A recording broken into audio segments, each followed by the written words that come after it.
গতকাল এদের সাথে এক মঞ্চে আমার লড়াই হয়েছে। এই আহলে হাদিসের বক্তা বলতেছে কলিমায়ে তয়্যিবা লা ইলাহা ইল্লাল্লাহ মুহাম্মদুর রাসূলুল্লাহ পড়লে নাকি ঈমান আয় না, ঈমান থাকলেও নাকি চলে যায়। আমাদের এই দেশের আহলে হাদিস যারা সৌদি আরবে 10 বছর ডেন সাব কইরা আয়েশা মসজিদে ইমাম সাহেবের বুল ধরে আবার ঠ্যাং সরায়া দাঁড়া বুকের উপরে হাত বাঁধে আবার বলে কলিমায়ে তয়্যিবা পড়লে নাকি ঈমান থাকে না। আমি বলতে চাই বাউন্না বেডির যেমন হাত নাই ঠিক এই আহলে হাদিসের জ্ঞান নাই। হাদিসের জ্ঞান না থাকার কারণে পাগলের মতন বকে। কথা কোন ঠিক কিনা? ইন্নাল হামদালিল্লাহ আলহামদুলিল্লাহি নাহমাদুহু ওয়া নুসাল্লি আলা রাসূলিহিল কারীম আম্মা বা'দু ফাআউযু বিল্লাহি মিনাশ শাইতানির রাজীম বিসমিল্লাহির রাহমানির রহিম وعباد الرحمن الذين يمشون على الأرض هونا وإذا خاطبهم الجاهلون قالوا سلاما والذين يبيتون لربهم سجدا وقياما وعن عبد الله بن بسر رضي الله تعالى عنه قال رجل يا رسول الله إن الشرائع وفي رواية شرائع الإسلام قد كسرت علي فأخبرني بشيء أتشبث به فقال النبي عليه السلام لا يزال لسانك طريا بذكر الله أو كما قال النبي عليه الصلاة والسلام صدق الله مولانا العظيم وصدق رسوله النبي الكريم محبتر شهيد درود إبراهيم পড়ি اللهم صل على محمد وعلى آل محمد كما صليت على إبراهيم وعلى آل إبراهيم إنك حميد مجيد اللهم بارك على محمد وعلى آل محمد كما باركت على إبراهيم وعلى آل إبراهيم إنك حميد مجيد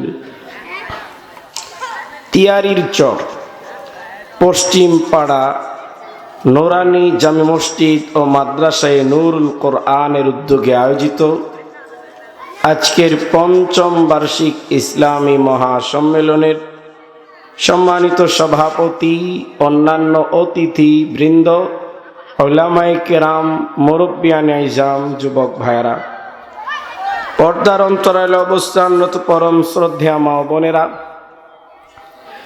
আল্লাহ পাকের শুকর রব্বুল আলামিন আমাদেরকে দুনিয়ার যাবতীয় কাজ কাম থেকে অবসর করে উলামায়ে কেরামের বয়ান বক্তব্য শ্রবণ করার জন্যে এখানে আসার বসার তৌফিক দিয়েছেন। আমি জানতে চাই এই তৌফিক পেয়ে আমরা খুশি না বেজার? খুশি মনে একটু কম, কথা কয় না, কম খুশি? তাহলে আওয়াজটা এত আসতে হইল যে? ছোটবেলায় দেখেছি ঈদের চাঁদ উঠলে বাচ্চারা, মহল্লার ছেলে পুলেরা, কচি কাঁচা শিশু কিশোররা ঈদের চাঁদ উঠার আনন্দে একটা আত্মচিৎকার দিত, যে চিৎকারে আশপাশের মহল্লার মানুষের টনক নড়ত, যে নারী ঈদের চাঁদ উঠে গেছে। এটা আমরা ছোটবেলায় দেখেছি, আপনারা দেখছেন কিনা আমি জানি না। দেখছেন? কথা বলেন, দেখছেন? বাচ্চাদের সেই চিৎকার কি আস্তে না জোরে? এদের চিৎকারের আওয়াজ কি ছোট না বড়? বাচ্চারা ঈদের চাঁদ পেয়ে যতটা খুশি, ওলামায়ে কেরামের বয়ানে বসে আমরা ততটা খুশি না আরো বেশি? এজন্য খুশির আওয়াজে পড়ি আলহামদুলিল্লাহ, মাশাআল্লাহ। আপনাদের খিদমতে আজকে তিলাওয়াত করেছি কোরআনে কারীমের সূরাতুল ফুরকানের 63, 64, 65 তিন আয়াত। সেই সাথে তিরমিজি শরীফ 2 নম্বর খণ্ড 175 নম্বর পৃষ্ঠার 3375 নম্বর হাদিস। আমার অভ্যাস হইল ক্লাসে যখন ছাত্রদেরকে কিতাব পড়াই, বলেন কি পড়াই? এখন আপনাদের সামনে বসছি কিতাব পড়াইতে না ওয়াজ করতে? এই কথা বলেন না। আর মাদ্রাসায় ছাত্রদের সামনে ওয়াজ করতে না কিতাব পড়াইতে? ছাত্রদেরকে 5 মিনিট 7 মিনিট কিতাব পড়ায়া পিছনের পড়া আবার জিগাই, আপনারা আমাকে জবাব দেন, এতে ছাত্রদের লস না লাভ? কেন? এই বলেন কেন? এদের মাথায় সবসময় একটা কথা কাজ করবে, মনোযোগের সাথে যদি না শুনি, হুজুর জিজ্ঞেস করলে জবাব দেব কেমন করে? কথা কয় না। ঠিক সেই সিস্টেমে আপনাদেরকেও 5 মিনিট 10 মিনিট ওয়াজ করে করে পিছনের ওয়াজ আমি জিগাই, আপনারা বলেন এতে আপনাদের লস না লাভ? তাইলে জিগাইলে আপনারা আমাকে জবাব দেবেন তো ইনশাল্লাহ, নাকি মাইন্ড করবেন? তাহলে শুরুতেই আমি বলে নিচ্ছি সূরাতুল ফুরকানের 63, 64, 65 কয়টা আয়াত হইল? আরো জোরে কোন? হাদিস পড়েছি তিরমিজি শরীফ থেকে। কিতাবের নাম তিরমিজি শরীফ। বলেন কি নাম? তিরমিজি শরীফ। 2 নম্বর খণ্ড। কথা কয় না। 2 নম্বর খণ্ড। জোরে বলেন। 2 নম্বর খণ্ড। 175 নম্বর পৃষ্ঠা। 175 নম্বর পৃষ্ঠা। সবাই কন্যা। হাদিস নম্বর 3375। হাদিস নম্বর 3375। আচ্ছা, 2-1টা পৃষ্ঠা নম্বর, কিতাবের নাম, হাদিস নম্বর মুখস্থ করলে আপনাদের কি মারাত্মক লস হয়ে যাবে? না। তো কি হবে? লাভ হবে। মাশাআল্লাহ। তাহলে 2-1টা কিতাবের নাম, পৃষ্ঠার নাম, হাদিস নম্বর মুখস্থ করবেন তো ইনশাআল্লাহ?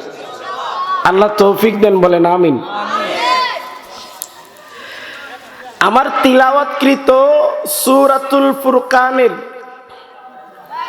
63 নম্বর আয়াতে, 64 নম্বর আয়াতে, 65 নম্বর আয়াতে আল্লাহ রব্বুল আলামিন খাঁটি ঈমানদারের 3টা গুণ উল্লেখ করেছেন। কইলে জুড়ে কইন সুবহানাল্লাহ। কয় গুণ? 3টা। বেজাল ঈমানদারের না খাঁটি? আচ্ছা, খাঁটি জিনিসের দাম কম না বেশি? যে কোনো জিনিস, একটা হইলো খাঁটি আর একটা বেজাল, দাম কোনটার বেশি? বাহ, খাঁটির দাম খুব বেশি। আর বেজালের দাম? বেজাল দিয়া ক্ষতি, ক্ষতি কম না বেশি? লাভ? ক্ষতি বেশি, লাভ কম। আল্লাহ রাব্বুল আলামিন খাঁটি ঈমানদারের 3টা গুণ উল্লেখ করেছেন। 1 নম্বর, ওয়াইবাদুর রহমানিল্লাযীনা ইয়ামশুনা আলাল আরদি হাওনা। আল্লাহ পাক বলছেন খাঁটি ইমানদার রহমানের খাঁটি গোলাম তার 1 নম্বর গুণ হবে সে যখন জমিনে চলাফেরা করবে ভদ্রতার সহিত চলবে। সুবহানাল্লাহ বলবেন না? ভদ্রতার সহিত সে চলাফেরা করবে, কারো সাথে কথা বলবে তো ভদ্রতা বজায় রাখবে, জমিনে চলবে তো ভদ্রতা বজায় রাখবে, কোথাও যাবে ভদ্রতা বজায় রাখবে। 1 নম্বর গুণ ভদ্রতা বজায় রাখা। বলেন ভদ্রতা বজায় রাখা। আমি আপনাদেরকে জিজ্ঞেস করতে চাই, ভদ্রতা কি বড়রা ছোটদের থেকে শিখবে না ছোটরা বড়দের থেকে শিখবে? বড়দের কাছ থেকে শিখবে ছোট। সবাই মুখটা খুলুন না। বড়রা ছোটদের থেকে শিখবে না ছোটরা বড়দের থেকে? একজনের বয়স 50 আর একজনের 60, আপনারা জবাব দেন বড় কেডা ছোট কেডা? একজনের বয়স 60 আর একজনের 70, জবাব দেন বড় কে ছোট কে? একজনের বয়স 80 আর একজনের 90, জবাব দেন বড় কে ছোট কে? একজনের বয়স 2 আর একজনের বয়স 3, জবাব দেন বড় কে ছোট কে? তাহলে বয়সের দিক দিয়া 2 বছর সে ছোট, 3 বছর সে বড়, 3 বছর সে আবার ছোট, 4 বছর সে বড়, 4 বছর সে আবার ছোট, 5 বছর সে বড়। এভাবে প্রত্যেক ছোট সে তার বড়র দিকে লক্ষ্য করে ছোট, আবার তার ছোটর দিকে লক্ষ্য করে বড়। আমি কথা বুঝাইতে পারতেছি কিনা আল্লাহ জানে। বুঝেন আমার কথা? বুঝেন? প্রত্যেক ছোট সে তার বড়র দিকে লক্ষ্য করে ছোট, আর ছোটর দিকে লক্ষ্য করে। এই জন্যই তো বয়স 5, এই বেটা 6 বছরের তুলনায় ছোট, 4 বছরের তুলনায়। এই জবাব দেন 4 বছরের তুলনায়। আবার যেই বেটার বয়স 6 সে 7 বছরের তুলনায় ছোট, আবার 5 বছরের তুলনায়। প্রত্যেক ছোটরা ভদ্রতা শিখবে বড়দের কাছে। এই তো হইল বয়সের দিক দিয়া ছোট বড়। আপনারা জবাব দেন পদের দিক দিয়া ছোট আর বড় আছে না নাই? আপনাদের এই গ্রামে মনে করেন মানুষ 3000, সবাই কি মেম্বার? না। তাহলে একজন মেম্বার আর বাকিরা মেম্বার না। আমাকে বলেন পদের দিক দিয়া কে বড় কে ছোট? যারা মেম্বার না তারা। তাহলে বলেন মেম্বারশিপ অন্যদের কাছ থেকে ভদ্রতা শিখবে না অন্য লোকেরা মেম্বারের কাছ থেকে শিখবে? গেল মেম্বার, সমাজের মধ্যে চেয়ারম্যান সাহেব, ইউনিয়নে 10,000 মানুষ, বলেন সবাই কি চেয়ারম্যান? একজন চেয়ারম্যান, বাকিরা চেয়ারম্যান না। তাহলে পদের দিক বিবেচনায় আপনারা জবাব দেন যারা চেয়ারম্যান না তারা বড় না চেয়ারম্যান সাহেব বড়? চেয়ারম্যান সাহেব বড়। এখন চেয়ারম্যান সাহেব ভদ্রতা শিখবেন অন্য লোকদের থেকে না অন্য সবাই ভদ্রতা শিখবে চেয়ারম্যানের কাছ থেকে? গেল চেয়ারম্যান। এরপরের স্তর হলো আপনার এমপি। ভৈরব, কুলিয়ারচর, এই 2 থানায় মনে করেন 3-4 লক্ষ মানুষ, সবাই কি এমপি সাহেব? একজন। কথা কয় না, কয়জন? বলেন পদের দিক দিয়া এই 3-4 লক্ষ মানুষ তারা বড় না এমপি সাহেব বড়? এখন ভদ্রতা কে কার কাছ থেকে শিখবে? এমপি সাহেবের কাছ থেকে সবাই শিখবে। গেল এমপি, তার উপরে আছে মন্ত্রী। এই দেশে 16 কোটি মানুষ, সবাই কি মন্ত্রী? কয়েকজন মন্ত্রী, কয়েকজন মাত্র। হিসেব করলে অল্প কিছু মানুষ তারা মন্ত্রী, বাকিরা মন্ত্রী না। আপনারা জবাব দেন এই পদের দিক দিয়া 16 কোটি মানুষ তারা বড় না মন্ত্রী সাহেব বড়? এখন মন্ত্রী সাহেব বড়, বাকিরা ছোট। ভদ্রতা মন্ত্রী সাহেব বাকিদের কাছ থেকে শিখবেন না বাকি সব মানুষ মন্ত্রীর কাছ থেকে শিখবেন? মন্ত্রীর। তাহলে প্রমাণ হয়ে গেল যার বয়স 2 বছর সে ভদ্রতা শিখবে 3 বছরের লোক থেকে, যার বয়স 3 বছর সে ভদ্রতা শিখবে 4 বছরের বাচ্চা থেকে, যার 4 বছর সে ভদ্রতা শিখবে 5 বছরের বাচ্চা থেকে, যার 5 বছর সে ভদ্রতা শিখবে 6 বছরের বাচ্চা থেকে, যার 6 বছর সে ভদ্রতা শিখবে 7 বছরের বাচ্চা থেকে, যার 7 বছর সে ভদ্রতা শিখবে 8 বছরের বাচ্চা থেকে। ঠিক তেমনি ভাবে সমাজের যারা মেম্বার না তারা ভদ্রতা শিখবে মেম্বার সাহেব থেকে, সমাজের যারা চেয়ারম্যান না তারা ভদ্রতা শিখবে চেয়ারম্যানের কাছ থেকে, সমাজের যারা এমপি না তারা ভদ্রতা শিখবে এমপির কাছ থেকে, দেশের যারা মন্ত্রী না তারা ভদ্রতা শিখবে মন্ত্রীর কাছ থেকে। কথা কয় না? এখন যাদের কাছ থেকে ভদ্রতা শিখবে তাদের মধ্যে ভদ্রতা না থাকলে আমার ওয়াজ কি খুব কঠিন? খুব সহজ না? আমার ওয়াজ একবারে সহজে সহজে কে কে বুঝেন দেখি হাত উঠান। মাশাআল্লাহ, আল্লাহ বুঝার তৌফিক দেন, বলেন আমিন। তাহলে এই দেশের 16 কোটি মানুষ তারা ভদ্রতা শিখবে মেম্বার থেকে, চেয়ারম্যান থেকে, এমপি থেকে, মন্ত্রী থেকে। ভদ্রতা বড়রা ছোটদের কাছ থেকে শিখবে না ছোটরা বড়দের কাছ থেকে? বড়রা বুঝি ছোটদের কাছ থেকে, তো কে কার কাছ থেকে? ছোটরা বড়দের কাছ থেকে ভদ্রতা। এই জন্য সূরাতুল ফুরকানের 63 নম্বর আয়াতে আল্লাহ রাব্বুল আলামিন বলছেন, ওয়া ইবাদুর রহমানিল্লাযীনা ইয়ামশুনা আলাল আরদি হাওনা। আল্লাহর গোলাম তো তারা যারা জমিনে চলাফেরা করার সময় ভদ্রতার সাথে চলে। সুবহানাল্লাহ বলেন। সাহাবীর নাম বেলাল হাবশী। বলেন কি নাম? বেলাল হাবশী সাহাবী। মক্কার আবু জাহিল্লা, উতবা, লিয়া, শয়তানের নাডাই। কথা কয় না? কি আর নাডাই? ইতানের সেলাসামন্ড আছে না নাই? আবু জাহিল্লা, উতবা, সাইবা, আবু লাহাইবা এরা হযরতে বেলাল হাবশী রাদিয়াল্লাহু তাআলা আনহুর বিরুদ্ধে মক্কার পাষণ্ড বকাটে ছেলেদেরকে লেলিয়ে দিল। এই মক্কার পাষণ্ডরা, মক্কার বকাটেরা, মক্কার বেশ্যা, বেহায়া, বেইজ্জত ছেলেরা, তোমরা বেলাল হাবশীকে ধরো। আমার ভাই বেলাল হাবশী ছিলেন কৃতদাস, কেনা গোলাম, তার মালিক এই ছেলেদেরকে লেলিয়ে দিল। এদেরকে হযরতে বেলালের পিছনে উস্কিয়ে দিল। বেলালকে হাতে বেঁধে, পায়ে বেঁধে, 2 হাতে 2 রশি, 2 পায়ে 2 রশি। এবার বকাটে ছেলেরা টানা হেসরা শুরু করলো।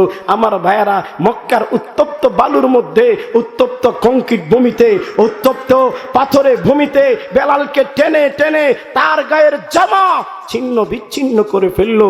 এখানেই শেষ না, পায়ের জামা যখন বিচ্ছিন্ন হয়ে গেল, পিঠের জামা ছিঁড়ে পিঠের চামড়াগুলো পাথরের সাথে ঘষতে ঘষতে চামড়া বিচ্ছিন্ন হয়ে গেল। চামড়ার পরের স্তর মাংস, ঘষতে ঘষতে মাংসও চলে গেল। এরপরের স্তর হচ্ছে চর্বি, চর্বিটাও গলে গেল। এরপরে টকবকে সাদা হাড্ডি বের হয়ে গেল। এরপরও বেলাল একটা গালি তাদেরকে দেয় না। বেলালের জবান থেকে আওয়াজ বের হয়, আল্লাহু আহাদ, আল্লাহু আহাদ। সুবহানাল্লাহ বলবেন না? আল্লাহু আহাদ, আল্লাহু আহাদ বলে বেলালের জবান থেকে আওয়াজ বের হয়। সিদ্দিক আকবর বলে, বেলাল রে, ওহে বেলাল, ওরে বিশ্বনবীর সাহাবী বেলাল, তোমার কাছ থেকে জানতে চাই, যখন তোমাকে মক্কার পাষণ্ডরা, বেঈমানরা, আবু জাহিল্লারা, উতবারা, সাইবারা, আবু লাহাইবারা, এদের দূষররা মক্কার বালুকা রাশির মধ্যে, উত্তরে মাটির মধ্যে, মক্কার সেই পাথুরে ভূমির মধ্যে শেষরিয়েছিল, তোমার চামড়া খসেছিল, মাংস খসেছিল, চর্বি গলেছিল, হাড্ডি বের হয়েছিল, তখন কি তুমি এদের অত্যাচারে অতিষ্ঠ হয়ে, এদের নির্যাতনের স্টিম রোলার তোমার উপর চালানোর কারণে তুমি অতিষ্ঠ হয়ে একবারের জন্যও বলতে পারতে না যে আমি মুহাম্মদের সঙ্গ ছেড়ে দিলাম, মুহাম্মদের কাছে আর যাব না, মুহাম্মদের কলিমা জপব না? এটা তুমি একবারের জন্যে মুখ দিয়া বলতে, অন্তর দিয়া মুহাম্মদের সাথেই থাকতে, এরা বুঝতো যে বেলাল মুহাম্মদ ছেড়ে দিয়েছে আর মুহাম্মদের কাছে যাবে না। আর অন্তর দিয়া তুমি আল্লাহর সাথে কমিটমেন্ট করে রাখতে, আল্লাহ গো এদের জুলুম থেকে বাঁচার জন্য আমি মুখ দিয়া বললাম মুহাম্মদ ছেড়ে দিয়েছি, দিল থেকে ছাড়ি নাই। এই বেলাল তুমি এটা করলে না কেন? বেলাল জবাব দেয়, আবু বকর রে, আমাকে যখন মক্কার পাষণ্ডরা, মক্কার বেঈমানরা, মক্কার আবু জাহিলরা, মক্কার উতবারা, মক্কার শাইবারা, মক্কার আবু লাহাবরা পাথরের ভূমিতে শেষরিয়েছিল, আমি এদের বিরুদ্ধে কোনো কটূক্তি করিনি, এদেরকে কোনো অসৎ বক্তব্য ছাড়িনি, অশ্লীল গালি এদেরকে দেইনি, বক্রতা দেখিয়েছি, আমার জবান থেকে আহাদুন আহাদুন উচ্চারণ করেছি। সেই কঠিন মুহূর্তে আমার জবান থেকে যখন আহাদুন আহাদুন আওয়াজ বের হচ্ছিল আর আমার জিহ্বা ঘুরছিল, আহাদ বলার সময় জিহ্বাটা উপর থেকে নিচে নামতেছিল, আমার মনে হচ্ছিল আমার জিহ্বার ফাঁক দিয়া কে যেন জান্নাত থেকে মধু ঢুকায় দিতেছে। সাহাবায়ে কেরামের আখলাক এত সুন্দর। এই জন্য ভদ্রতা আমরা শিখতে চাই কি চাই না? জবাব দেন, চাই কি চাই না? ভদ্রতা শিখতে হবে, ভদ্রতা চর্চা করতে হবে। আমরা যদি ভদ্রতা চর্চা করি, আমাদের ছোটরা দেখবে, তারাও শিখবে, দেশ সুন্দর হবে, রাষ্ট্র সুন্দর হবে। বলেন তো, 16 কোটি মানুষ যদি একসাথে ভদ্র হয়ে যায়, এই দেশে খুন খারাপি থাকবে? সিটারি বাটপারি থাকবে? চুরি ডাকাতি থাকবে? রাহাজানি টেন্ডারবাজি থাকবে? চাঁদাবাজি বেশ্যাপনা থাকবে? অশান্তি অস্থিরতা থাকবে? এই জবাব দেন, থাকবে? বাংলাদেশের রিজার্ভ ব্যাংক থেকে 1600 কোটি টাকা গায়েব হবে? এই কথা বলেন, গায়েব হবে? অতএব এই দেশের 16 কোটি মানুষকে ভদ্র বানানোর জন্য একটা জাতীয় উদ্যোগ গ্রহণ করা দরকার, জাতীয় উদ্যোগ নেওয়া দরকার। শহর গ্রামকে শহর বানানো, এই উদ্যোগ ভালো কথা, তবে এর আগে আরেকটা উদ্যোগ গ্রহণ করা দরকার, 16 কোটি মানুষকে ভদ্র বানিয়ে ছাড়বো। এই কথা বলেন, ঠিক কিনা? আচ্ছা, ভদ্র হবে কোরআনের শিক্ষা বাদ দিলে তো? জি, হাদিসের শিক্ষা মাইনাস করলে, স্কুল থেকে, কলেজ থেকে, ইউনিভার্সিটি থেকে, স্কুল কলেজ এন্ড ইউনিভার্সিটির সিলেবাস থেকে কোরআন আর হাদিসের শিক্ষা মাইনাস করলে বুঝি ভদ্র হওয়া যাবে? এই দেশ ব্রিটিশ পিরিয়ড থেকে শুরু করে আজ পর্যন্ত শিক্ষার ইতিহাস তালাশ করে দেখেন, এই ভারত উপমহাদেশে জেনারেল এডুকেশন, জেনারেল শিক্ষা ধারার সূচনা সেই ব্রিটিশ পিরিয়ড থেকে শুরু হয়ে আজ পর্যন্ত এই সাধারণ শিক্ষা, স্কুল কলেজ ইউনিভার্সিটির শিক্ষা চলে আসতেছে ভারতবর্ষে। জবাব দেন, শিক্ষা বিগত 100 বছর আগে যতটা কম ছিল, বর্তমানের এই 100 বছর পার হয়ে ডিজিটালের এই যুগে শিক্ষা কি কমছে না বাড়ছে? স্কুলের পরিমাণ কমছে না বাড়ছে? হাই স্কুলের পরিমাণ কমছে না বাড়ছে? কলেজের পরিমাণ কমছে না বাড়ছে? ইউনিভার্সিটির পরিমাণ কমছে না বাড়ছে? এই জবাব দেন, কমছে না বাড়ছে? ভদ্রলোকের পরিমাণ কমছে না বাড়ছে? ভদ্রলোক বুঝি বাড়ছে? এই সুরে বলেন, বাড়ছে না কমছে? সুরের পরিমাণ কমছে না বাড়ছে? ডাকাতের পরিমাণ কমছে না বাড়ছে? চাঁদাবাজের পরিমাণ কমছে না বাড়ছে? হাইজাক্কারের পরিমাণ কমছে না বাড়ছে? ঘুষখোরের পরিমাণ কমছে না বাড়ছে? টেন্ডারবাজির পরিমাণ কমছে না বাড়ছে? জিনাকারীর পরিমাণ কমছে না বাড়ছে? গাঁজাখুরের পরিমাণ কমছে না বাড়ছে? আবার মদখুরের পরিমাণ কমছে না বাড়ছে? বেশ্যামির পরিমাণ কমছে না বাড়ছে? বোঝা গেল এই শিক্ষা জাতিকে ভদ্র বানাতে পারে না। জবাব দেন, ঠিক কিনা? জাতিকে ভদ্র বানাতে হলে মদিনার শিক্ষা লাগবে। গারে হেরায় জিব্রাইল মারফতে রব্বুল আলামিনের তরফ থেকে যে শিক্ষা কোরআনে কারীমের মাধ্যমে এসেছে, এই শিক্ষা 16 কোটি মানুষের মগজের মধ্যে ঢুকিয়ে দাও, দেখবে এই 16 কোটি মানুষের মধ্যে নতুন করে আবু বকর পয়দা হবে, নতুন করে ওমর পয়দা হবে, নতুন করে আলী হায়দার পয়দা হবে। কথা বলেন, ঠিক কিনা?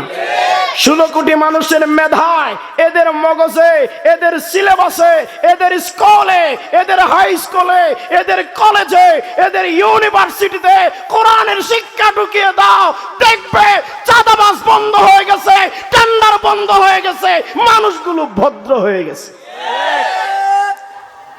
এই কাজ করতে হবে।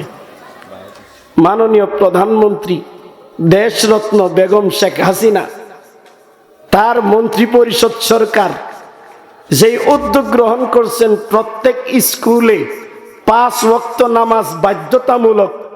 আপনারা বলেন এই উদ্যোগে ভদ্র মানুষের পরিমাণ কি দেশে কমবে না বাড়বে? এই উদ্যোগে স্কুল, কলেজ আর ইউনিভার্সিটির স্টুডেন্টদের মধ্যে আখলাক আর চরিত্রের অবনতি ঘটবে না উন্নতি হবে? চরিত্রের উন্নতি হবে, চরিত্রের ঊর্ধ্বগতি হবে।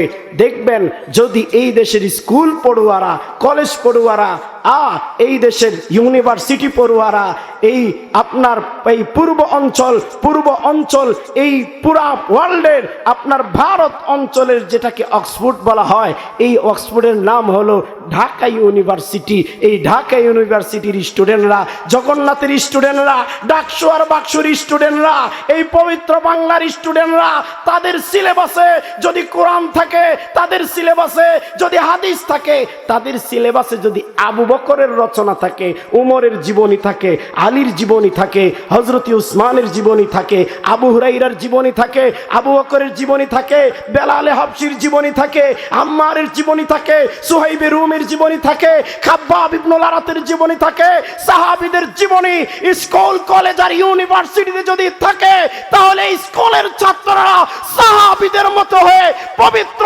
বাংলাকে সোনার বাংলা, সোনার মদিনা বানিয়ে দিবে ইনশাআল্লাহ। আমরা স্কুলগুলোতে কোরআনের শিক্ষা চাই কি চাই না?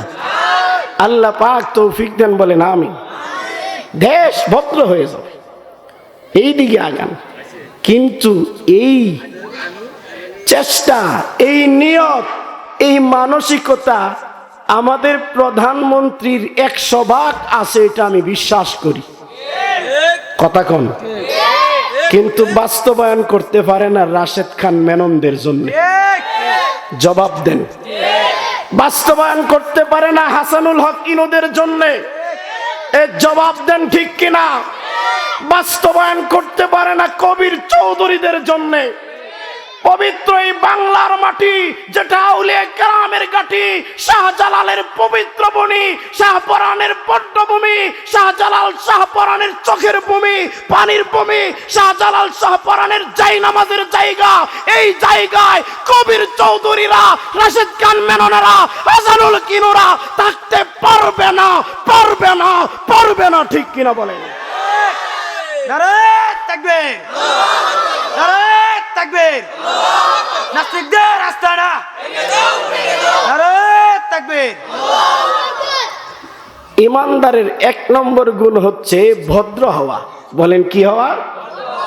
আল্লাহ পাক আমাদেরকে ভদ্র হওয়ার তৌফিক দেন, বলেন আমিন। وَإِذَا خَاطَبَهُمُ الْجَاهِلُونَ قَالُوا سَلَامًا। ইমানদারের 2 নম্বর গুণ, আল্লাহ রাব্বুল আলামিন বলেন, এদেরকে অভদ্র লোকেরা ত্যক্ত করলেও তাদেরকে অশ্লীল ভাষায় গালি দেয় না, পাল্টা উত্তরে এদেরকে সালাম দিয়ে দেয়। সুবহানাল্লাহ বলেন না? ইমানদারের 2 নম্বর বৈশিষ্ট্য, অভদ্র লোকেরা ত্যক্ত করলেও এদের পাল্টা উত্তরে অশ্লীল গালিগালাজ করে না। এদের এই অশ্লীলতার প্রতিবাদ অশ্লীলতা দিয়ে করে না, বরং অশ্লীলতার প্রতিবাদে সালাম বিনিময় করে দেয়। এই সালাম শান্তির বাণী। ইসলাম মানেই তো হলো শান্তির ধর্ম। ইসলাম মানি হলো শান্তির প্রদীপ, শান্তির বার্তাবাহক, শান্তির আলোকবর্তিকা, শান্তির পয়গাম, শান্তির মেসেজ, শান্তির মডেল, শান্তির আদর্শ, শান্তির রূপকার, শান্তির রূপরেখা। এই ইসলামকে মাইনাস করে যে কোনো তন্ত্র মন্ত্র আনা হোক আর বাস্তবায়ন করা হোক আর চর্চা করা হোক, শান্তি বাস্তবায়ন হবে না, অশান্তি বেড়ে যাবে। রাশিয়া এক দেশের নাম, কথা কয় না। রাশিয়া, রাশিয়াতে বিগত কয়েক শতাব্দী আগে একটা মতবাদের উত্থান হয়েছিল, নাম সমাজতন্ত্র। বলেন কি নাম? মুরব্বীরা জানেন, শিক্ষিত ভদ্র ব্যক্তিরা আপনারা জানেন, সমাজতন্ত্র, সাম্যবাদ। যার রাজনৈতিক দলের নাম ছিল কমিউনিস্ট। কয় না কি নাম? এই যে রাশেদ খান মেনন, হাসানুল হক ইনু, এটা আসলে কমিউনিস্ট ছিল। কথা কয় না? এগুলো আওয়ামী লীগের কোনো লোক না। এই কথা বলেন, এরা কমিউনিস্ট ছিল। সেই সোভিয়েত ইউনিয়ন রাশিয়াতে তাদের স্লোগান এসেছিল যে কেউ থাকবে পাঁচতলায়, কেউ থাকবে গাছতলায়, তা হবে না, তা হবে না, সবাই থাকবে গাছতলায়, সবাই থাকবে পাঁচতলায়। এই স্লোগান তারা দিয়েছিল। কেউ খাবে আর কেউ খাবে না, তা হবে না, তা হবে না, সবাই খাবে, সবাই খাবে, সবাই খাবে না, সবাই খাবে না। এই স্লোগান দিয়া সারা পৃথিবীর মানুষকে এক কাজের উপরে, এক পেশার উপরে একত্রিত করার একটা স্লোগান তারা দিয়েছিল যে মানুষ সবাই আদমের সন্তান, কেউ কারো থেকে মানুষ হিসাবে ছোট না, কেউ কারো থেকে মানুষ হিসাবে বড় না, সবারই হাত আছে, সবারই পা আছে, সবার চোখ আছে, সবারই দিলের চাহিদা আছে, সব মানুষ সমান। অতএব কেউ পাঁচতলায়, কেউ গাছতলায় সেটা হবে না, সবাই সমান জায়গায় থাকবে, সবাই সমান পরিমাণ খাবে, সবাই সমানভাবে পড়বে, সবাই সমানভাবে চলবে। স্লোগানটা শুনতে বড় সুন্দর। কথা কয় না? শুনতে বড়, শুনতে বড়, এই কথা বলেন, শুনতে বড়, কিন্তু তলে তলে বান্দর। কথা কয় না? তলে তলে। যদি সবাই সমান হয়, ক্ষেত লাগাইবে কে? হেলিকপ্টার চালাইবে কে? কথা কয় না? সবাই যদি সমান হয়, ট্রাক চালাইবে কে? রিক্সা চালাইবে কে? সবাই যদি সমান হয়, তাহলে বেকারির মধ্যে বিস্কুট বানাবে কে? আর গাড়ি বায়া সাপ্লাই দিবে কে? সবাই যদি সমান হয়, জুতা বানাইবে কে? আর চামড়ার ফ্যাক্টরির মধ্যে চামড়ার প্রসেসিং করবে কে? সবাই তো সমান কাজ করতে হবে। সবাই, সারা পৃথিবীর মানুষ এক কাজ, এক খাওয়ান, এক পেশা। বলেন এটা কি জ্ঞানীর তন্ত্র না বলদতন্ত্র? বরং আমার মনে হয় বলদতন্ত্র কইলে আশপাশে কারো গল ঘরে বলদ বান্ধা থাকলে বলদ যদি আমার কথা বুঝে মনে মনে কইব, খাইছে রে হুজুর, দেখছো কারবারটা করছে কি, আমারে গাল লাইতাছে। সব মানুষ নাকি সমান শ্রেণী আর পেশার মধ্যে থাকবে। এবার দেশ থেকে আইন করলো সপ্তাহে 7 দিন, এক এক দিন এক এক রকম খাবার। সারা দেশের মানুষ এই দিন এক খাবার খাবে। শনিবার, কই শনিবারে সারা সোভিয়েত ইউনিয়ন রাশিয়ার সব মানুষ শনিবারে বাডা চাইলের যাও খাইব। শনিবারে কি খাইব? সবাই, সব। রোববারে সবাই শুটকি ফিডা। রোববারে কি? সোমবারে সবাই সই ফিডা। মঙ্গলবারে সবাই গরুর গোশত আর পাইজং চালের ভাত, তবে 2 টুকরার বেশি না। এক খাবার সব মানুষের।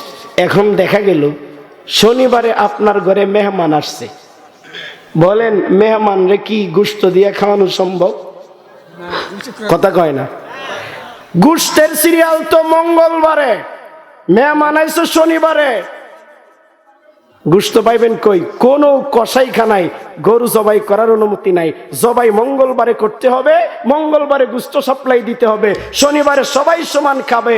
এখন মেহমান আইলে বাডা চাইলের যাও, তাও আবার মেহমানের নামে তো বরাদ্দ নাই, আপনার নামে বরাদ্দ। এটাকে বাদ করে অর্ধেক মেহমানের, অর্ধেক আপনার। চলতে আছে সারা দেশে এই কর্মকাণ্ড। দেখা যায় মেহমান আইলো, আমার মেয়ে বিয়া দিছি এক জায়গায়, শনিবারে আসছে জামাই নিয়া, তারে গোশত দিয়ে খাওয়ানোর সুযোগ নাই। বেশির চেয়ে বেশি বাডা চাইলের যাও খাওয়া জামাই মিয়ারে বিদায় দেওয়া লাগে। জামাই মিয়ারে কি খাওয়ান লাগে? বাডা চাইলের যাও।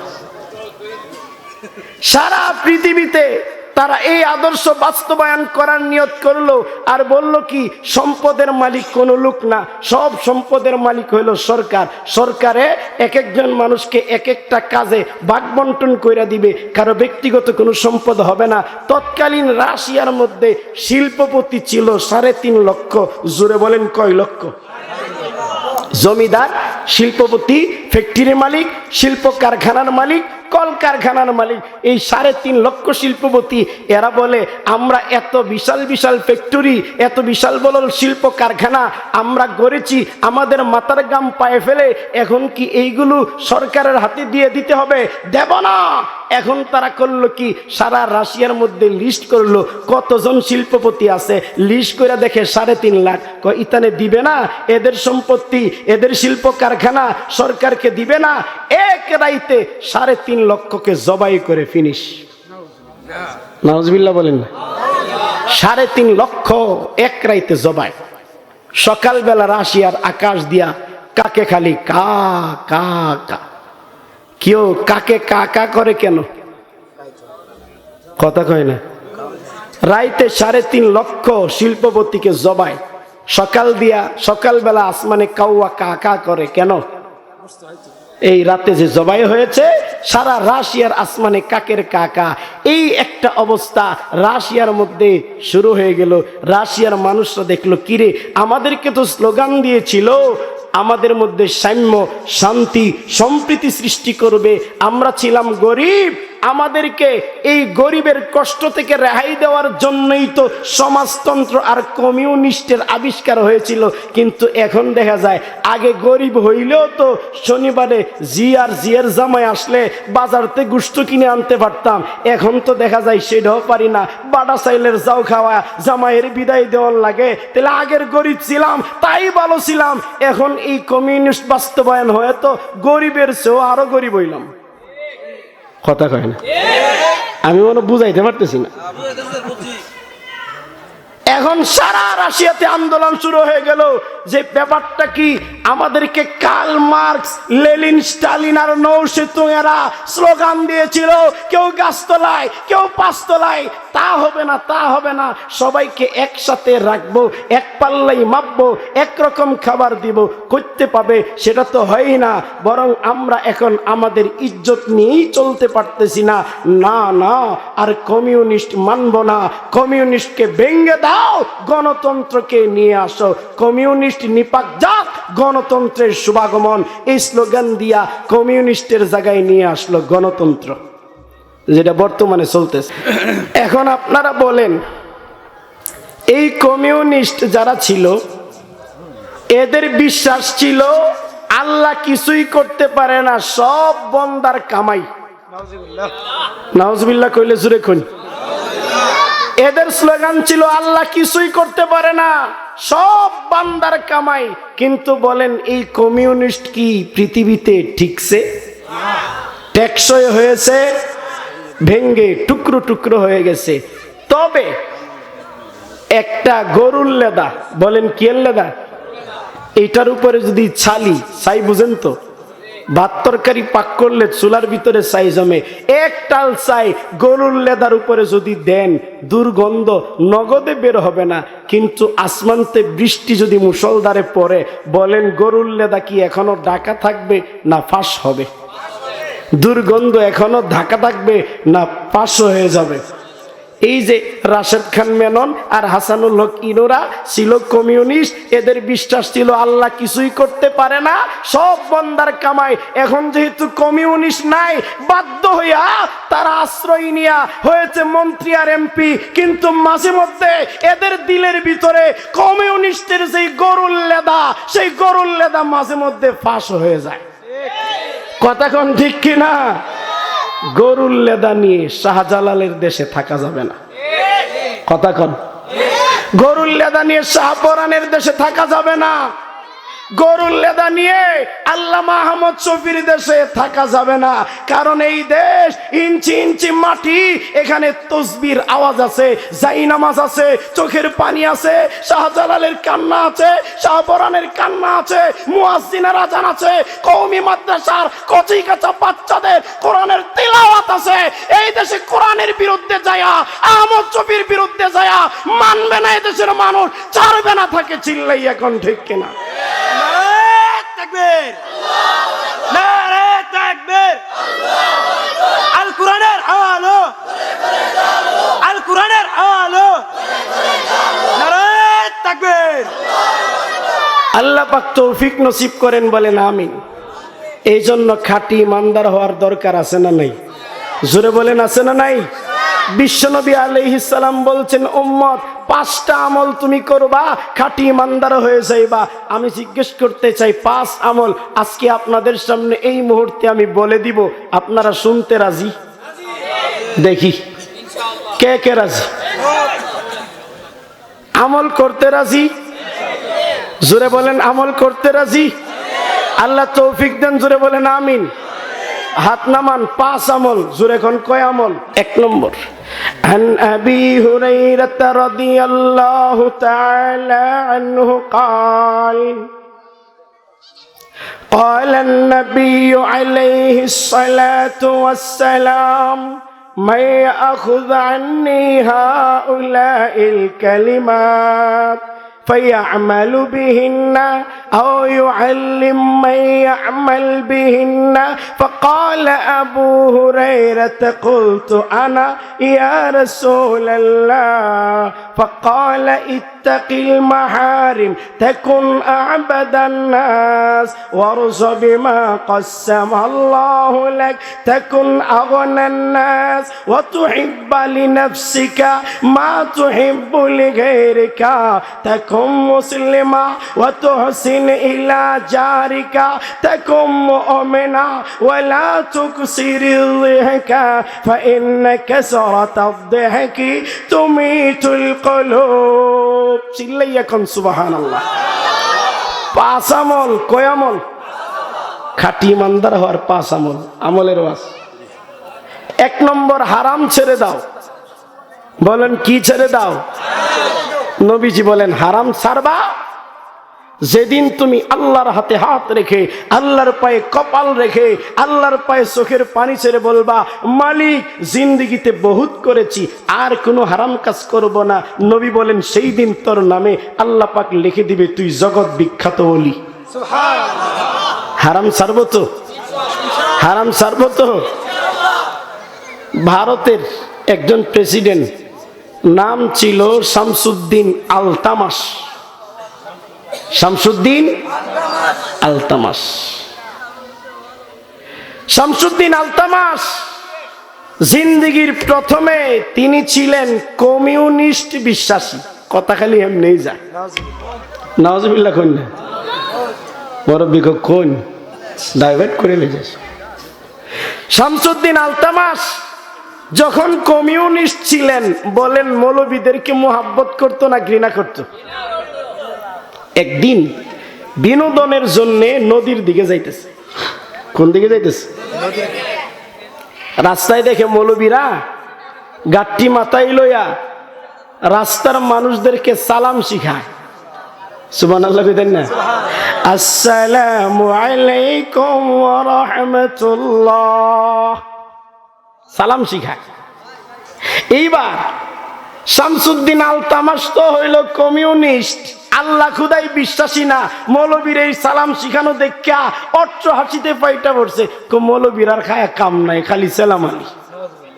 নাউজুবিল্লাহ কইনা। এরপরে সামনে গেছে, যায় দেখে নদীর পার কুকুর বসা। বলেন কি বসা? এই যে মৌলবীর জবান থেকে সালাম শুনে আইছে, সালাম রে ঠাট্টা মস্কারা আর ব্যঙ্গ করার নিয়তে কুকুর রে বলে, কুত্তা রে, রাস্তায় দেখছি মৌলবী সব সালাম শিখাইতেছে, এখন আমি তোর এই সালামটা দিয়া দিলাম, আসসালামু আলাইকুম ওয়া রাহমাতুল্লাহ। বলেন না নাউজুবিল্লাহ। কুকুর রে সালাম দিয়া দিছে। আমার ভাই জুলফিকার আহমদ নকশবন্দি লেখেন, যদিও ঠাট্টা ঠাট্টার সাথে সালাম উচ্চারণ করেছে, কিন্তু সালাম তো প্রিয় নবীর সুন্নাত। এই কথা কয় না? সালাম তো প্রিয় নবীর সুন্নাত। যেই সালামের ব্যাপারে নবীজি বলছেন, লা তাদখুলুল জান্নাতা হাত্তা তাহাব্বু। এই মুসলমান জান্নাতে যেতে পারবে না যতক্ষণ না নিজেদের মধ্যে ভালোবাসার সম্পর্ক কায়েম হবে। ওয়ালা তাহাব্বু হাত্তা তুমিনু। ঈমানদার না হলে ভালোবাসা করতে পারবে না। আওয়ালা আদুল্লুকুম আলা মা ইজা ফাআলতুমুহু তাহাব্বাতুম। তোমাদেরকে এমন একটা আমল কি বলবো যে আমল করলে তোমাদের মধ্যে মোহাব্বত কায়েম হয়ে যাবে। সাহাবায়ে কেরাম বললেন, ইয়া রাসূলুল্লাহ, যে আমল করলে মোহাব্বত সৃষ্টি হয় সে আমল তো শিক্ষা দেওয়া দরকার, সে আমলটাই শিখার দরকার। নবীজি বললেন, আফসুস সালাম বাইনাকুম, বেশি করে সালাম দাও। সুবহানাল্লাহ বলবেন না? এই জন্য সালাম প্রিয় নবীজির সুন্নাত। যদিও আলতামাস ঠাট্টার সুরে সালাম বলেছে, কিন্তু জবান থেকে প্রিয় নবীজির সুন্নাত বের হওয়ার কারণে অবস্থাটা এমন। আল্লাহ রাব্বুল আলামিন আমার ভাই খুব খেয়াল করবেন, সালাম আলতামাস জবান থেকে বের করার সঙ্গে সঙ্গে আল্লাহ পাক কুকুরের জবান খুলে দিছেন। এই কুকুর বলতেছে, ওরে প্রেসিডেন্ট মহোদয়, আপনার জবান থেকে প্রিয় নবীর সুন্নাত বের হওয়ার কারণে আল্লাহ পাক আপনার নামে হেদায়েতের ফায়সালা করে দিয়েছেন। কি পরিমাণ হেদায়েত হওয়া হয়েছে একটুখানি কয়ে লইতাম, বলে ফেলবো। এই পরিমাণ হেদায়েত হয়েছে। দিল্লির একজন বিখ্যাত আল্লাহর ওলি, নাম কুতুবউদ্দিন, খাজা কুতুবউদ্দিন বখতিয়ার কাকি, যার নামে দাঁড়িয়ে আছে দিল্লিতে কুতুব মিনার। যারা ইন্ডিয়া সফরে গেছেন কুতুব মিনারের কথা শুনছেন, যারা যান নাই তারাও বই পুস্তকে পড়ছেন কুতুব মিনার। খাজা কুতুবউদ্দিন বখতিয়ার কাকির নামে ইন্ডিয়াতে কুতুব মিনার এখনো দাঁড়িয়ে আছে। তিনি যেদিন মারা গেছেন তারা জানা যায় 3.5 লাখ মুফতি সব শরীক হয়েছে। মুফতি কয় লাখ? এই কথা বলেন, জোরে বলেন। সাধারণ লোক না মুফতি? তাহলে সাধারণ লোক কয় লাখ? হিসাব নাই। জানাজার লাশ সামনে খাটিয়াতে, এখন জানাজা পড়িয়ে দেওয়া হবে। জুলফিকার আহমদ নকশবন্দি রহমতুল্লাহি আলাইহি বলেন, যেই মাত্র জানাজার সামনে রাখা হয়েছে এমনিতেই চিকনা চাকনা এক লোক দৌড়াইয়া আইসা বলে, না, জানাজা কেউ পড়াতে পারবে না। আমার কাছে খাজা কুতুবউদ্দিন বখতিয়ার কাকি ইন্তেকালের আগে বই লাগেছেন, আমার জানাজা এমন লোকে পড়াবে যার মধ্যে কয়টা? 4টা। আর জোরে? 1 নম্বর, যার জিন্দেগিতে তাহাজ্জুদ ছুটে নাই। সুবহানাল্লাহ বললে জোরে বলেন। 2 নম্বর, যার জিন্দেগিতে তাকবীরে উলা ছুটে নাই। জোরে কইতেন না? 3 নম্বর, যার জিন্দেগিতে বেগানা নারীর দিকে নজর পড়ে নাই। 4 নম্বর, যার জিন্দেগিতে আসরের আগের 4 রাকাত সুন্নত ছুটে নাই। লক্ষ লক্ষ মানুষ সবাই মাথা নিচু দিয়া চোখের পানি ফেলায়া কান্না করতেছে। সুবহানাল্লাহ বলেন। খাজা কুতুবউদ্দিন বখতিয়ার কাকি রহমাতুল্লাহি আলাইহি জানাজার খাটিয়াতে শোয়া জানাজা পড়ানো হবে। লক্ষ লক্ষ মুসল্লিরা নিচের দিকে চাইয়া চোখের পানি ফেলাইয়া কান্না করতেছে, জিন্দেগি মুতালা করতেছে। আমাদের মধ্যে কে আছে যার জীবনে তাহাজ্জুদ কাজা হয় নাই? এমন কে আছে যার জিন্দেগিতে তাকবীরে উলা ছুটে নাই? এমন কে আছে যার জিন্দেগিতে বেগানা নারীর দিকে নজর পড়ে নাই? এমন কে আছে যার জিন্দেগিতে আসরের আগের 4 রাকাত নফলও ছুটে নাই? সব মানুষ চিন্তায় বিভোর হয়ে আছে, চোখের পানি ছেড়ে সবগুলো মানুষ কান্না করতে। আমার ভাইয়ারা, 1 ঘন্টা নয়, দীর্ঘ 3 ঘন্টা পর্যন্ত লক্ষ লক্ষ মুসল্লি নিচের দিকে চাইয়া চোখের পানি ফেলাইয়া কান্না করতেছে। একজন মুসল্লিও পাওয়া যায় না যার মধ্যে এই 4 গুণ বিদ্যমান আছে। এমনিতেই দীর্ঘ 3 ঘন্টা পরে খাটিয়ার মধ্যে ওনার আত্মীয় স্বজনরা ধরে ফেলেছে। একজন খাটিয়ার বাম দিকে আর একজন ডান দিকে, সামনে 2 জন পিছনে 2 জন। খাটিয়া নিয়ে কাঁধে নিয়ে বলে না, কুতুবউদ্দিনের জানাজা হবে না, জানাজা যারা লাশ কবরে দাফন করে দেওয়া হবে। আল্লাহু আকবার বলেন না। জানাজা ছাড়াই লাশ কবরে দাফন করে দেওয়া হবে। এমনিতেই খাটিয়ার মধ্যে 4 জন দইরা লাশ নিয়ে যাইতেছে কবরের দিকে। এই অবস্থায় পিছন থেকে একজন লোক সামনে আইসা খাটিয়ার মধ্যে হাত দিয়ে বললেন, থামাও, লাশ নিও না, আমি আজকে কুতুবউদ্দিনের জানাজার নামাজ পড়াবো। একজন লোক, লক্ষ লক্ষ মুসল্লি ছায়া দেখে তিনি দিল্লির প্রেসিডেন্ট শামসুদ্দিন আলতামাশ। সুবহানাল্লাহ কইতেন না? শামসুদ্দিন আলতামাশ যেদিন তওবা করছেন ওই কুকুরের ঘটনার পরে, এই দিন থেকে জিন্দেগিতে তাহাজ্জুদ কাজা হয় নাই। এই দিন থেকে জিন্দেগিতে তাকবীর ওলা ছুটে নাই। এই দিন থেকে জিন্দেগিতে বেগানা নারীর দিকে চোখ দেয় নাই। এই দিন থেকে জিন্দেগিতে শামসুদ্দিন আলতামাশ আসরের আগের 4 রাকাত সুন্নত তিনি ছুটে নাই। এই হলো আপনার হারাম ছেড়ে দিলে কত বড় আল্লাহর ওলি হওয়া যায়। আমি আজকের সম্মেলনকে জিজ্ঞেস করতে চাই, হারাম ছাড়বো তো? এই সুরে বলেন ছাড়বো তো? কে কে ছাড়বেন দেখি, আল্লাহকে হাত দেখান। আল্লাহ তৌফিক দেন, বলেন আমিন। হাত নামান। 1 নম্বর গুণ হারাম ছাড়তে হবে। আর 4টা গুণ 4 মিনিটে বলেই বয়ান শেষ করে দিব। 2 নম্বর গুণ হচ্ছে ওয়ারজা বিমা কাসসামাল্লাহু লাক, তোমার নামে আল্লাহ যেই রিজিক বরাদ্দ দিয়েছেন সেই রিজিকের উপর তুমি সন্তুষ্ট থাকো। তাকুন আগনান নাস, যুগ শ্রেষ্ঠ সুখী মানুষ তুমি হয়ে যাবে। হযরতে আলী, কি নাম? কথা কয় না, জোরে বলেন। হযরতে আলী মরুভূমির মাঝে তিনি উটকে নিয়ে পেরেশানির মধ্যে আছেন। বের হইলাম, সিরিয়াতে সফরে যাব, কিন্তু এখন দেখা যায় আমার প্রস্রাবের পায়খানার বেগ হয়েছে মরুভূমির ভিতরে।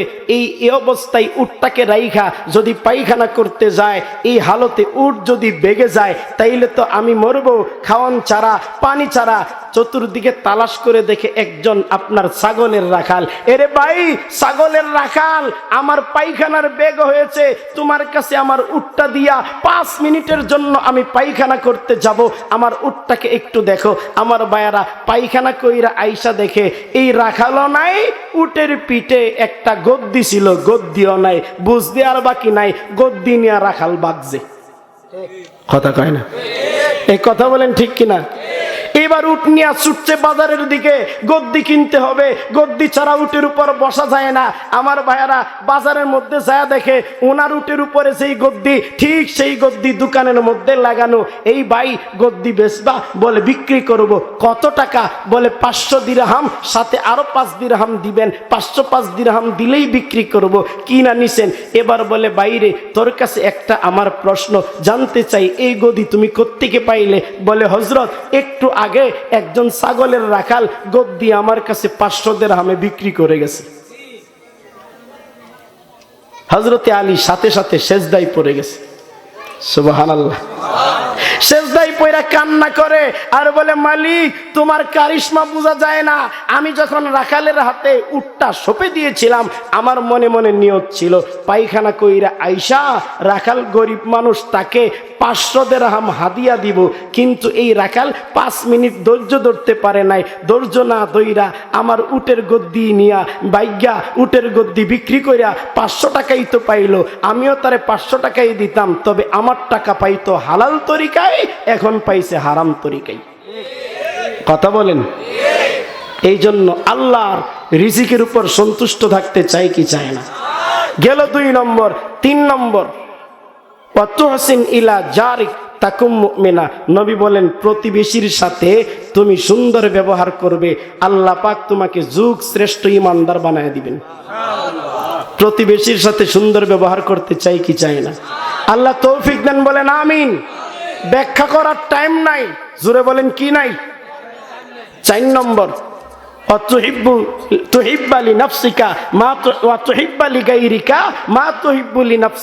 তুমি অন্যের নিজের জন্য যা মুহাব্বত করো, ভালোবাসো, সেটা অন্যের জন্য ভালোবাসবা। আল্লাহ পাক তোমাকে তাকুম মুসলিমা, যুগ শ্রেষ্ঠ মুসলমান বানায় দিবে। সুবহানাল্লাহ বলবেন না? 5 নম্বর গুণ, ওয়ালা তুকসিরিদ দেহকা, বেশি হাসা যাবে না। বলেন কেমন হাসা যাবে না? বেশি হাসা যাবে না। দেখেন বর্তমানে আমাদের সমাজে একদল লোক বের হইছে, এইটা বলি আমি শেষ করে দিব 1 মিনিটে।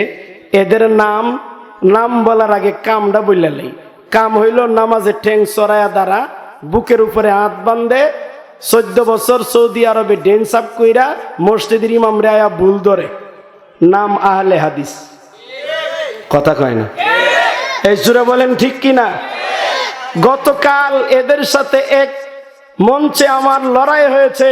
এই আহলে হাদিসের বক্তা বলতেছে কলিমায়ে তয়্যিবা লা ইলাহা ইল্লাল্লাহ মুহাম্মাদুর রাসূলুল্লাহ পড়লে নাকি ঈমান আয় না, ঈমান থাকলেও নাকি চলে যায়। নাউজুবিল্লাহ, জোরে কই না?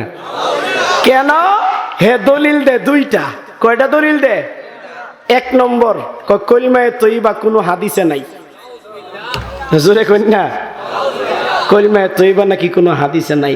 এক বেডি যে 1.5টা বেডি গেছে পুকুরের মধ্যে আপনার পানি তুলতে যায়া কলসির ভিতরে, কলসি বুঝেন কিনা আল্লাহ জানে, বুঝেন? কলসির ভিতরে আপনার নাক ফুল পইরা গেছে। এইবার বাড়িতে আইনা বলে শাশুড়িরে, আম্মা গো আমার নাক ফুল তো কলসির ভিতরে পইরা গেছে, এখন তো কলসির ভিতরে হাত দিয়া নাক ফুল পাই না। শাশুড়িকে ভালো কইরা হাত দে। কলে আম্মা হাত তো ভালো কইরা দিছি, কলসির তো তলা নাই।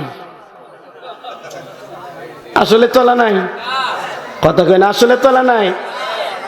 তলা আছে কিনা? তাহলে এই বেডি, কথা কয় না? এই বেডি আমাদের এই দেশের আহলে হাদিস যারা সৌদি আরবে 10 বছর ডেন সাপ কইরা আইসা মসজিদে ইমাম সাহেবের ভুল ধরে আবার ঠ্যাং চড়ায়া দ্বারা বুকের উপরে হাত বান্ধে আবার বলে কলিমায়ে তয়্যিবা পড়লে নাকি ঈমান থাকে না। আমি বলতে চাই 52 বেডির যেমন হাত নাই, ঠিক এই আহলে হাদিসের জ্ঞান নাই। হাদিসের জ্ঞান না থাকার কারণে পাগলের মতন বকে। কথা কোন ঠিক কিনা? কালিমায়ে তয়্যিবা, কলেমায়ে তয়্যিবা হাদিসে আছে না নাই? বহুত হাদিস, সেগুলো আমি বলবো না। সময়ের সংক্ষিপ্ত পরিসরে আপনাদেরকে 10টা হাদিসের কিতাবের খালি নাম বলবো। বলেন কয় কিতাবের নাম? গনবেননি? কথা কয় না? 1 নম্বর ইবনে কাসির। বলেন কি নাম? আরো জুড়ে, আরো জুড়ে। ইবনে কাসির 1 নম্বর খণ্ড 331 নম্বর পৃষ্ঠা।